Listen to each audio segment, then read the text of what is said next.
Amini Goodman with Nermin Sheikh. On Sunday, anti-war demonstrators will march to the site of the NATO conference in Chicago, the culmination of a week of protests against the NATO-led war in Afghanistan and economic inequality. Several Afghanistan and Iraq war veterans will attempt to return their medals of honor to visiting NATO generals in a solemn ceremony at the end of the march. The protest is being organized by Iraq Veterans Against the War, or IVAW. Joining us now in Chicago is IVAW field organizer Aaron Hughes, who's been helping plan the NATO protest. In 2003, he left the University of Illinois when called to active duty, was deployed to Kuwait and Iraq. This Sunday, he plans to return his 2 war medals, his Global War on Terror medal and his Army Accommodation medal. Aaron Hughes, welcome to Democracy Now! Why do this? Why are you returning your medals? Because every day in this country, 18 veterans are committing suicide. 17% of the individuals that are in combat in Afghanistan, my brothers and sisters, are on psychotropic medication. 20 to 50% of the individuals that are getting deployed to Afghanistan are already diagnosed with post-traumatic stress disorder, military sexual trauma, or traumatic brain injury. Currently, 1/3 of the women in the military are sexually assaulted. It's clear that these policies of the global war on terror has had a profound effect on the military and my brothers and sisters, while simultaneously perpetuating a failed policy. And unfortunately, we have to live with that failed policy on a daily basis, and we don't want to be a part of that failed policy anymore. And we'd like these NATO generals that we served under to acknowledge us, to acknowledge the wrongs that have occurred, to acknowledge our human rights, our right to health care, and the rights of the Afghan people, and the rights of all these communities, including the communities back at home that are affected by these wars. Aaron Hughes, can you say a little, it's a startling figure, 18 suicides a day among veterans. What are the conditions that veterans come back to in the U.S. after these wars, serving in these wars? The reality is there's a massive disconnect that many service members return to, because our culture and our society's not at war. Less than 1% of our country's at war. And unfortunately, we've been carrying the burden of that war by ourselves. And we come home to poor and failing resources. Unfortunately, when service members are asking for care, they're not able to receive that care while they're in the military. And the VA is highly underfunded overall. We currently have been working on a campaign called Operation Recovery, a campaign fighting for service members and veterans' right to heal, and a campaign to stop the deployment of traumatized troops. And it's really appalling that when these brothers and sisters get home and they're asking for help, that the only type of help that they can get is some type of medication like trazodone, Seroquel, Klonopin, medication that's practically paralyzing, medication that doesn't allow them to conduct themselves in any type of regular way. And that's the standard operating procedures, and yet those are the same medications that service members are getting redeployed with and redeployed on and conducting military operations on. And those are the same medications that we are trying to reintegrate into the world with. And it's the disconnect between what's happening in Afghanistan and what's happened in Iraq with the daily lives of everyone here in the United States is just too vast to overcome. You know, Aaron, you not only served in Iraq and Kuwait, you also were in the Illinois National Guard from 2000 to 2006. How did you come around to your feelings today, to this weekend returning 2 of your war medals? When did you change your mind? Well, I changed my mind in the midst of what I had seen and throughout my deployment. I was deployed for 15 months, and I hauled supplies from the border of Kuwait into Iraq. And when you cross, at the time, when you cross the border into Iraq, there's a concrete barrier there.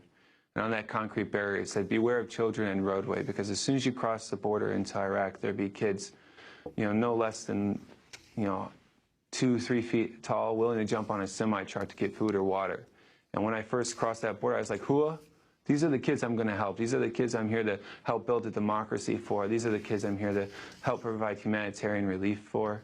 And those kids were still on the side of the road 6 months later. And they were still on the side of the road 12 months later. And they were still on the side of the road 13 months and 14 months and 15 months later. And on my last convoy out of Iraq, I watched my squad leader, Sergeant Holland, cry. And he kept saying, "What have we been doing?" That's something that haunts me every day. What have we been doing? I ask that to everyone. Seriously, what have we been doing? A decade-long war.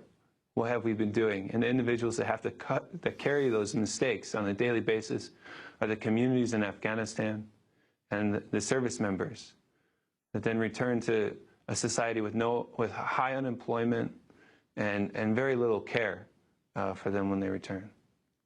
Aaron, one of the things, of course, one of the main focuses of the summit is going to be Afghanistan, and the NATO Secretary General has written recently that NATO's role is going to shift from combat to training and mentoring till the drawdown of forces at the end of 2014. Could you comment on what you think will happen once NATO and U.S. forces draw down from Afghanistan? I can't really say what will happen when NATO forces withdraw. But what I can say is what's happening on a daily basis is we have traumatized troops that are conducting military operations resulting in a failure. We're talking about trying to conduct a coin counterinsurgency doctrine, and we're trying to win the hearts and minds when that's something that the military has never been trained to do. When I went through basic training, I never once learned about democracy. When I got deployed to Iraq, we got about a 24-hour briefing on the culture of Iraq. People spend years studying democracy, studying political science, studying different cultures in order to have a better understanding. We spend 9 weeks learning how to kill people. And that's a reality. That's what you're asked, and that's what you're trained to do. And there's a moral disconnect. There's a real moral disconnect between the idea that our military can build a democracy and the idea that our military is trained and designed to control, dominate, and kill people.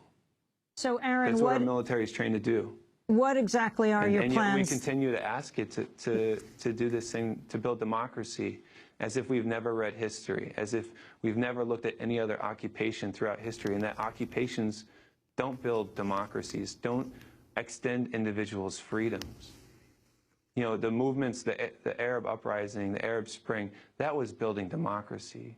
The movements of Gandhi, the movements of the civil rights movements here in the United States, people's movements, that extends democracy, not military force. So, Aaron Hughes, what exactly are your plans this weekend? Can you explain what the action will be, where you and how many other soldiers do you expect to return their medals? I can't say exactly how many specific number of service members and veterans will be participating, but what I can say is that each of these individuals' voice is extremely important to hear. And we're collaborating with Afghans for Peace, and we're going to be marching directly with them in the very front of the contingent in military formation. And when we get to the concluding site of the march, there will be a stage, and at the top of that stage, we'll be lowering an American flag as we play taps and reading off the countries that flag has flown over during the global war on terror over the last decade of war. And then each service member will be invited to come up and speak their piece about why they're returning their service members, their service medals. No one will be speaking for anyone else. We're inviting each service member and veteran to speak for themselves.